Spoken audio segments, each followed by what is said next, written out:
vidéo, en fait, ce sera pour vous présenter mon bilan de janvier 2015. Donc, ce mois de janvier, j'ai lu 15 livres, si j'ai bien compté. Je crois que c'est 15, je vous redirai ça à la fin. J'ai commencé par lire L'or et la nuit de Sarah Agnès L. sur ma tablette. Alors, L'or et la nuit, c'est c'est l'histoire d'une offre d'emploi, donc un petit peu particulière.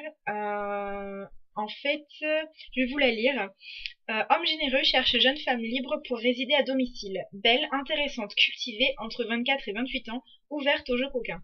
Contrat d'une durée de 3 mois, renouvelable si affinité. Rémunération de 10 000 $ par mois. Envoyé CV, mensuration et photographie récente. Personne sérieuse seulement.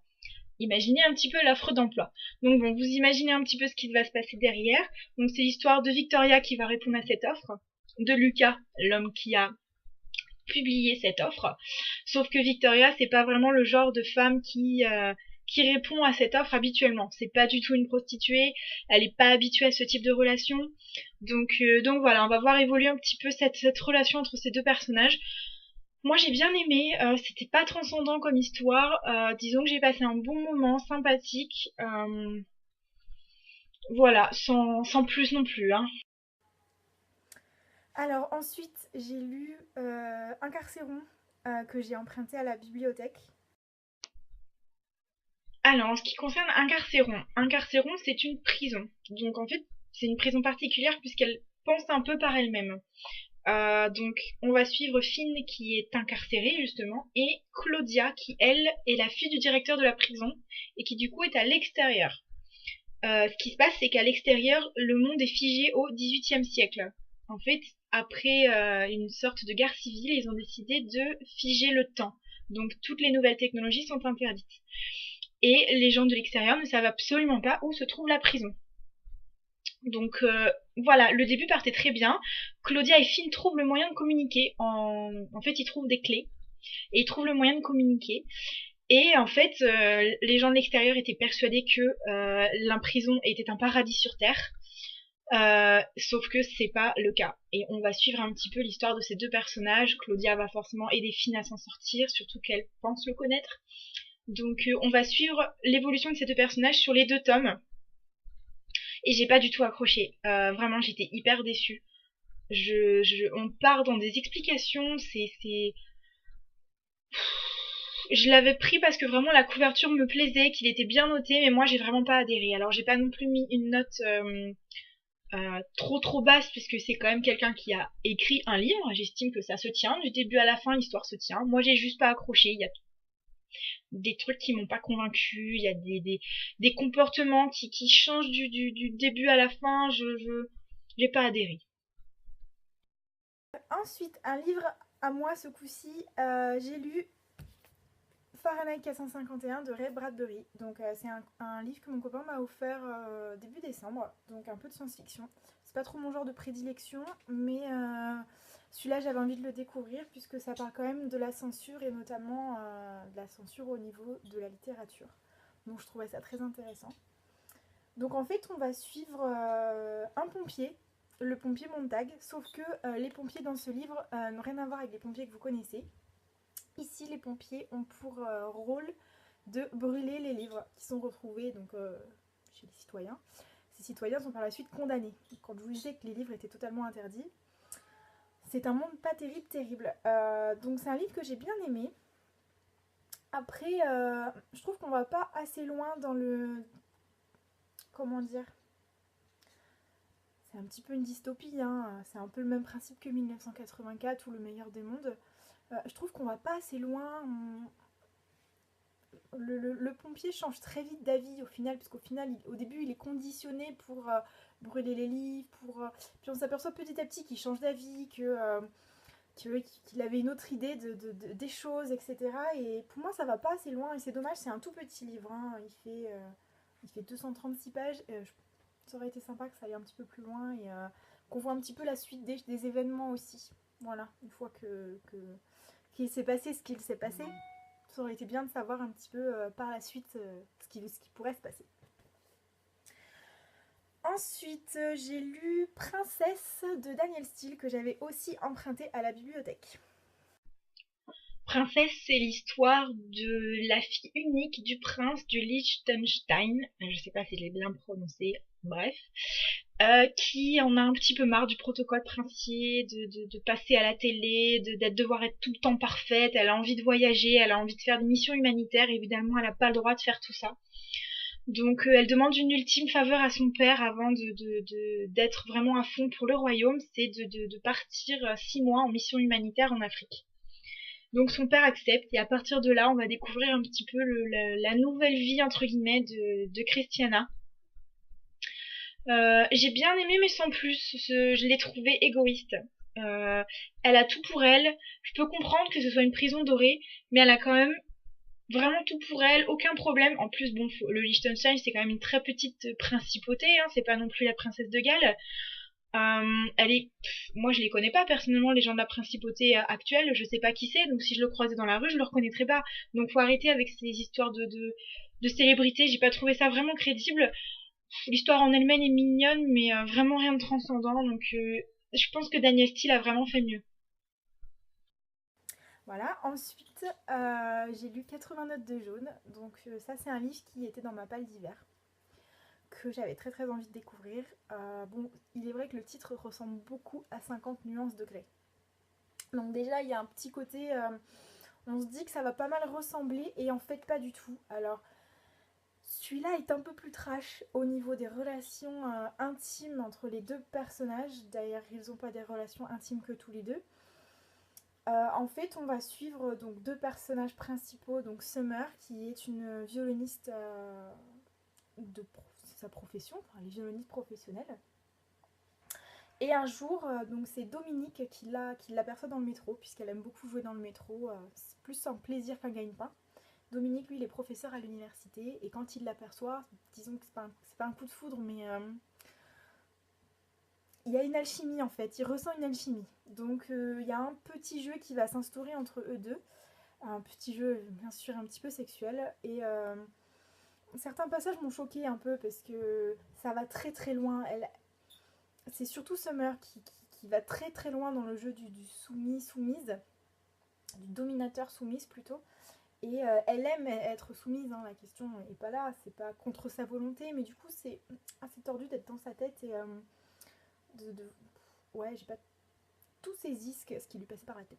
Donc j'ai bien aimé quand même, hein. Il y a certains passages qui sont assez choquants, mais globalement l'histoire est sympa. Je me suis déjà procuré le tome 2 que j'ai trouvé d'occasion, donc je vais poursuivre l'histoire de Summer et Dominique sans aucun problème. Ensuite, j'ai découvert les aventures de Tom Sawyer. Je ne connaissais pas du tout. Comme tout le monde, je connais la musique du dessin animé que ça y est, j'ai en tête depuis tout à l'heure et je pense qu'elle va rester une bonne partie de la journée dans ma tête. Donc voilà, donc on suit Tom. Voilà, ça se passe en 1845 aux États-Unis. Donc Tom, c'est un petit garçon qui aime aller à l'école, qui aime bien jouer avec ses copains, faire de nouvelles découvertes, qui adore les pirates, qui adore les aventuriers, etc., etc. Et donc il se passe pas mal d'aventures, voilà, il fait pas mal de jeux avec ses copains, il tombe un petit peu amoureux. On suit les aventures de Tom, voilà. Moi, ce qui m'a un peu dérangé, c'est qu'il n'y a pas vraiment de fil conducteur. En général, dans un livre, c'est vrai qu'on a un début et une fin. On a un cheminement. C'est vrai que là, on suit Tom et on voit les aventures de Tom. Et du coup, il y a plein d'aventures différentes. Il n'y a pas vraiment de fil conducteur. Et bon, j'ai mis un petit peu. J'ai eu du mal à rentrer du coup dans l'histoire alors que l'écriture est super fluide. C'est un classique de jeunesse. C'est vraiment très facile à lire. Mais ouais, j'ai eu du mal à accrocher à cause de ça. Donc j'ai l'autre livre sur les aventures de Huckleberry Finn. Donc je découvrirai aussi, bon pas tout de suite, je pense que je suis pas prête encore à me lancer dans la deuxième histoire de Mark Twain. Donc voilà, pas de coup de cœur, j'ai eu du mal le fait qu'il n'y ait pas de fil conducteur. C'était quand même une lecture bien sympathique. J'ai passé un bon moment et je lirai la suite. Voilà. Alors, suite à Tom Sawyer, j'ai lu Entropia de Maxime Chatham, donc le tome 4 de la saga Autre Monde, qui faisait aussi partie de ma palle d'hiver. Ça va être compliqué de vous parler de ce livre sans vous spoiler parce qu'il y en a quand même eu 3 avant. Autre Monde, qu'est-ce qui s'est passé? C'est qu'il y a eu une immense tempête et que tous les adultes ont disparu. Enfin, une grande partie des adultes ont disparu. Ceux qui n'ont pas disparu sont devenus méchants. Voilà, on les appelle les cyniques. Ils détestent les enfants. Ils n'ont qu'une obsession, c'est de les arrêter, de les tuer, de les réduire en esclavage, etc. Et donc nous, on va suivre des enfants, les Pans, en référence à Peter Pan. On va suivre ces enfants qui essaient de reconstruire le monde, qui essaient de découvrir ce qui a bien pu se passer, etc. Et donc c'est vrai que j'avais beaucoup aimé les 3 premiers tomes. C'est tout à fait différent de ce que fait Maxime Chatham habituellement, mais c'est vraiment très sympa. Et alors là, j'ai adoré découvrir En fait, c'est 2 trilogies. Je crois que c'est une trilogie, une quadrilogie, je sais pas comment on dit quand il y a 4 tomes. J'ai beaucoup aimé ce tome 4. J'ai le tome 5 en poche dans ma palle. J'attends avec impatience la sortie du 6 en poche, sachant que le 7 n'a même pas été édité en grand format. Donc voilà, c'est une saga très intéressante pour ceux qui ne connaissent pas. Ça n'a rien à voir avec les thrillers qu'il a l'habitude d'écrire. C'est plus du genre dystopique, c'est plutôt jeunesse, mais ça se lit très très très bien. Alors, suite à ça, j'ai lu 2 livres que j'ai empruntés à la médiathèque, donc Bleu Saphir et Vert Émeraude. J'ai déjà Rouge Rubis dans ma palle, mais j'étais très très pressée de lire la suite. Et j'avais pas trop envie de me les acheter pour le moment, donc voilà. Donc, Bleu Saphir, donc la suite de Rouge Rubis. Donc, voilà, on a vu Gwendoline, elle a un petit peu découvert tout ce qui se passait au niveau des voyages dans le temps. Là, j'étais un petit peu perdue sur ce tome-là. Quel était l'intérêt de ce tome? C'est un peu le problème avec les trilogies aujourd'hui, en fait, c'est qu'on nous envoie beaucoup d'informations sur le premier tome. On est dépassé par les événements, on a vraiment envie de savoir ce qui va se passer, etc. Et généralement, beaucoup de tomes 2 tombent un petit peu à plat. Donc soit c'est des tomes un petit peu comme Hunger Games par exemple qui reprennent le même schéma que le premier tome, soit c'est des tomes un petit peu transition, mais du coup à quoi il nous sert en fait? Enfin j'ai pas trop compris Bleu Saphir à quoi il allait nous servir. J'ai pas d'informations supplémentaires, on nous pose encore plus de questions, on n'a pas de réponse. Bon, on s'en doute, tout va arriver dans Vert Émeraude. Et voilà, la fin de Vert Émeraude m'a paru bien sympathique, mais voilà, j'ai bien aimé les 50 dernières pages. Tout le long du livre, encore une fois, qu'est-ce qu'on fait là? Qu'est-ce qui se passe? C'est quoi l'intérêt d'aller récupérer le sang de ces 12 personnes? Pourquoi il y a que le comte qui est au courant de ce qu'il y a dans le chronographe? Voilà, beaucoup de questions, très peu de réponses. J'ai encore beaucoup de questions sur la fin d'ailleurs. Donc disons que le premier tome m'a séduite totalement, puisque les voyages dans le temps c'est quelque chose qu'on voit pas souvent. J'étais vraiment ravie, mais la suite m'a un petit peu laissé perplexe. Je reste sur ma faim quoi avec cette saga, donc peut-être que je l'ai mal lu, qu'il faudrait que je retente. Je verrai, pourquoi pas. Suite à ça, mon premier coup de cœur de 2015. Ça fait très très longtemps que je voulais le lire. Je n'avais pas pris le temps de le lire, je sais pas pourquoi. Il s'agit de Shining de Stephen King. Énorme coup de cœur, j'ai vraiment adoré. Alors là où j'ai un peu... là où il y a quelque chose que j'aurais pas dû faire, c'est que avant de commencer le livre, j'ai regardé la bande-annonce du film de Stanley Kubrick, je crois. Voilà, c'est ça, de Stanley Kubrick. J'ai regardé la bande-annonce qui m'a fait angoisser à un point que donc j'ai commencé ma lecture avec énormément d'appréhension. Donc je savais un petit peu de quoi ça parlait, qui n'a pas entendu parler de Shining. Mais dans les détails, je savais pas, j'appréhendais énormément cette lecture. Et en fait, on nous amène tout doucement au sujet principal. Donc c'est l'histoire d'une famille. Donc j'ai oublié, voilà, Jack, sa femme Wendy et leur enfant Danny. Ou Danny, peu importe. Donc Jack, il a perdu son travail et là on lui propose un job de gardien. Il doit garder un hôtel pendant l'hiver. Donc l'hôtel est fermé, l'hôtel est en pleine montagne pendant l'hiver avec les chutes de neige, etc. Il est inaccessible. Et l'idée c'est qu'il garde l'hôtel, qu'il s'occupe du chauffage, qu'il fasse le ménage, la maintenance, etc. pendant les 6 à 7 mois d'hiver. Donc il s'y installe avec sa famille. Après voilà, chacun des 3 personnages principaux a ses propres démons. L'hôtel en lui-même a ses propres démons et c'est vrai qu'il va se passer énormément de choses, pas mal de surnaturel, hein, on connaît Stephen King quand même pour ça. Mais alors c'est pas que je m'attendais pas à ça, mais j'ai été agréablement surprise, pourtant j'ai eu peur, j'ai adoré, vraiment, et j'ai le 2e tome dans ma palle puisque je l'ai reçu lors du swap de l'Avent. Et il est possible qu'il soit lu très très très vite aussi parce que j'ai hâte de connaître la suite des aventures de Danny. Voilà. premier coup de cœur de 2015. Suite à Shining, j'ai lu Bird Box, donc que j'avais emprunté aussi à la médiathèque. Donc Bird Box, vous avez sûrement entendu parler de ce livre, c'était une nouveauté 2014, ça a bien marché. Ce qui se passe, c'est qu'il y a des créatures qui sont arrivées dans le monde, on ne sait pas ce que c'est ces créatures, on ne sait pas ce qu'elles provoquent, mais quand vous les regardez, vous devenez fou et vous vous suicidez. Voilà, les bases sont posées, c'est très glauque, et nous on va suivre Mallory. On va la suivre à deux moments de sa vie. Donc on va la suivre à l'instant T, où elle vit cloîtrée dans une maison avec ses deux enfants qui ont à peu près 4 ans. Et on va revenir en arrière, donc 4-5 ans en arrière, au moment où les créatures ont commencé à arriver. Donc on va suivre un petit peu tout le cheminement de Mallory pour se sortir de cette situation catastrophique où le monde part en cacahuète.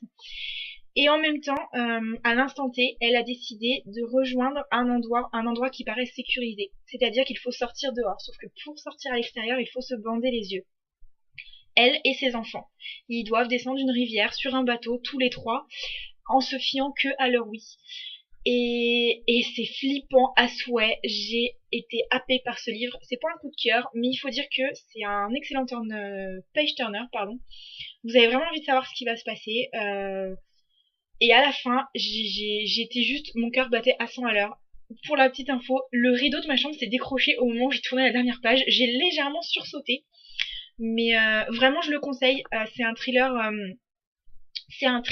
comme on n'en voit pas. Apparemment, il va être adapté au cinéma, donc j'attends vraiment de voir ça parce que les créatures, on ne sait absolument pas à quoi elles ressemblent, on ne sait absolument pas l'effet qu'elles ont sur le cerveau pour qu'on devienne fou à ce point. Donc j'attends vraiment de voir au cinéma qu'est-ce qui va se passer. Est-ce qu'on va être pendant la moitié du film totalement dans le noir, à vraiment juste devoir écouter les sons autour de nous. Voilà, beaucoup de gens se demandent s'il n'y a pas un deuxième tome qui va sortir pour essayer de voir un petit peu ce qui va se passer par derrière, puisqu'on a encore beaucoup de questions sur la fin.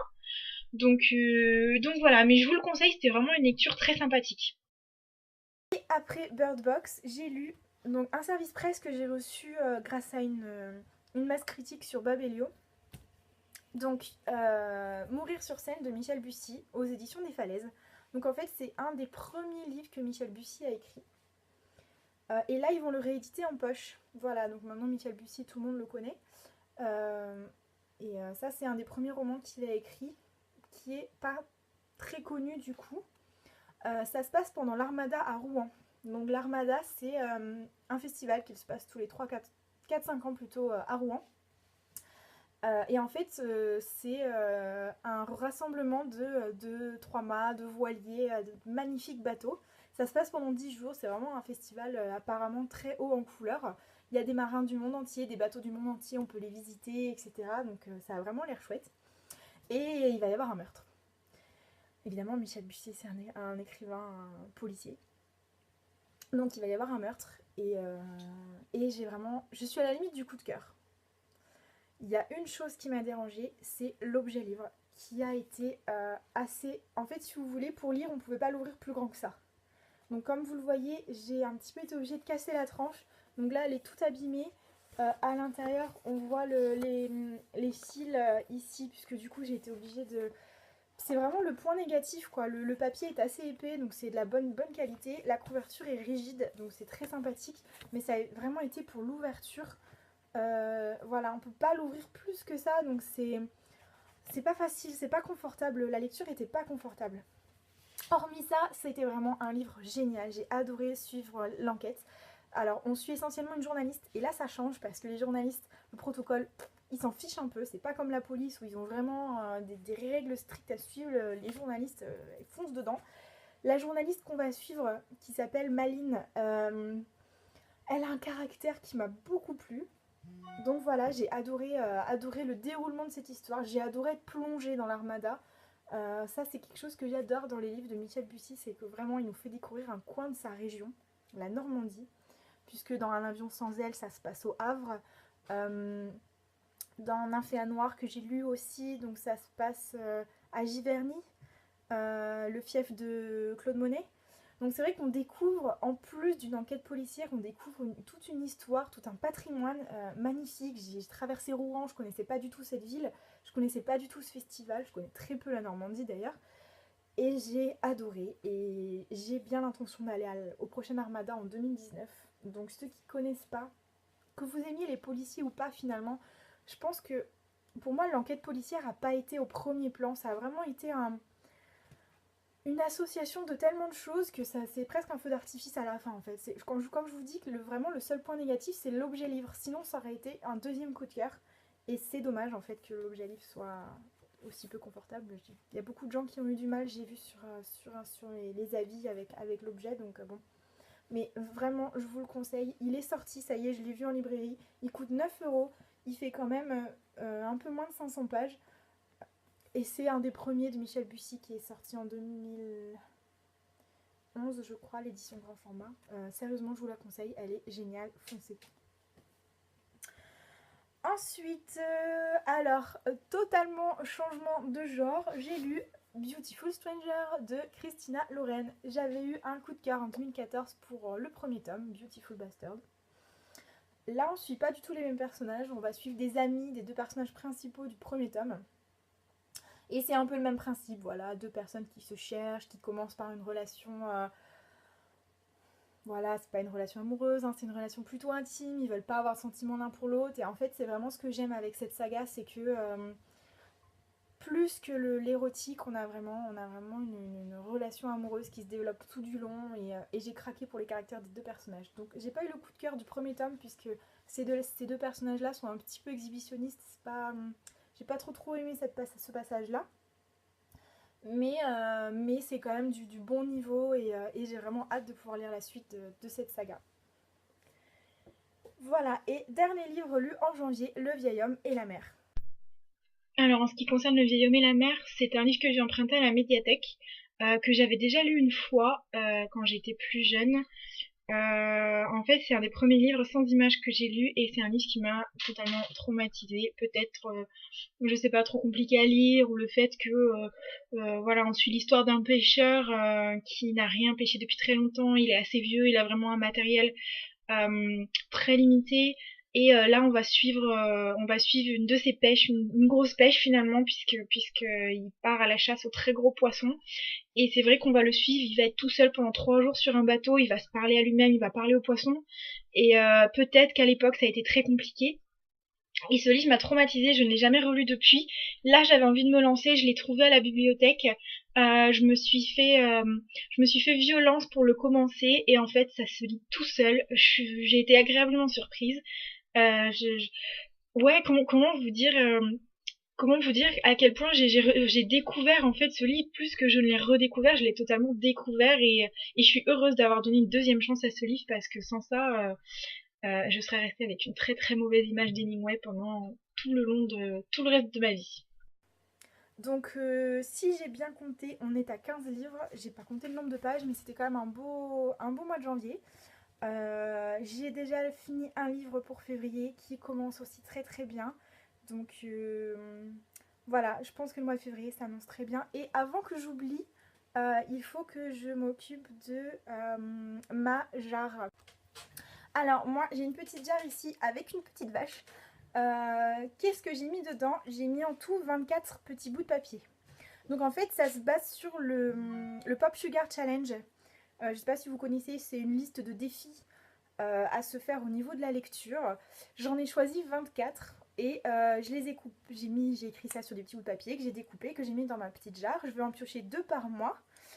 Et voilà, en essayant de réaliser 2 défis par mois. Donc les défis du mois de janvier, c'était de lire un livre de plus de 500 pages. Donc j'avais choisi Shining. Et de lire un livre écrit il y a plus de 100 ans. J'avais choisi Les Aventures de Tom Sawyer. Donc je vais tout de suite ouvrir ma petite boîte. Hop. Ah ben j'en ai un. Et j'en ai 2. Donc je referme ma petite boîte. Je vais vous montrer. Je vais essayer de vous montrer avant de les lire moi. Alors. C'est à l'envers. Une romance classique. Qu'est-ce que je pourrais prendre comme romance classique? Je vais aller voir un petit peu et je reviendrai vous montrer après. Et ensuite, un livre qu'un ami m'a recommandé. Alors, je vais aller fouiller dans ma palle et je reviens. Alors, j'ai choisi pour la romance classique Jane Eyre de Charlotte Brontë, que j'ai depuis très longtemps dans ma palle, que j'ai essayé de sortir plusieurs fois et que je n'ai jamais commencé. Des sœurs Brontë, j'ai lu Les Hauts de Hurlevent il y a pas mal de temps, j'avais bien aimé, ça vaudrait peut-être le coup que je le retente. Donc voilà pour la romance classique. Et en ce qui concerne le livre qu'un ami m'a recommandé, je vais tenter Je suis une immortelle de Julie Kagawa. Donc pour le livre qu'un ami m'a conseillé, je vais tester Je suis une immortelle de Julie Kagawa. Donc si je me souviens bien, c'est un premier tome. Je ne sais absolument pas de quoi ça parle. Je sais juste que c'est de la bitlit. C'est pas trop mon genre de prédilection, mais qui ne... Enfin, faut jamais dire jamais. Voilà. Donc je vais tenter et on en reparle début mars. Donc voilà pour le mois de janvier. Je vous souhaite à tous un très bon mois de février et de très belles lectures. À bientôt!